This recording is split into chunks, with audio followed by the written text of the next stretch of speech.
আমরা ওযু করি না? ওযু করা তো একটা আমল।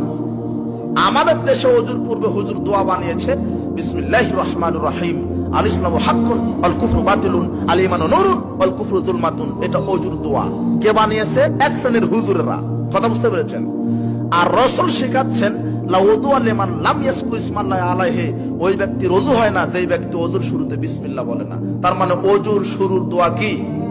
বিসমিল্লাহ। হাদিস কোথায় পাবেন? তিরমিজি 25 নম্বর হাদিস। কত নম্বর হাদিস? 25। আর হুজুর যেই দোয়া আবিষ্কার করেছেন পৃথিবীর কোন হাদিসের দাল কিতাবেও নাই। কথা বুঝতে পেরেছেন? আচ্ছা, বিসমিল্লাহ। ওযুর শেষে আরেকটি দোয়া আছে। রাসূল সাল্লাল্লাহু আলাইহি ওয়াসাল্লাম বলছেন, কেউ যদি ওযু করার পরে কালেমা শাহাদাত পাঠ করে, কি? আশহাদু আল্লা ইলাহা ইল্লাল্লাহু ওয়াহদাহু লা শারীকা লাহু ওয়া আশহাদু আন্না মুহাম্মাদান আবদুহু ওয়া রাসূলুহু, ফুতিহাত লাহু আবওয়াবুল জান্নাতিস সামানিয়াহ। ওযু করার পরে সূরা কদর নয়, ওযু করার পরে যদি কালেমা শাহাদাত কেউ একবার পাঠ করে, আল্লাহ তার জন্য জান্নাতের 8টি দরজায় খুলে দিবেন। রাসূলের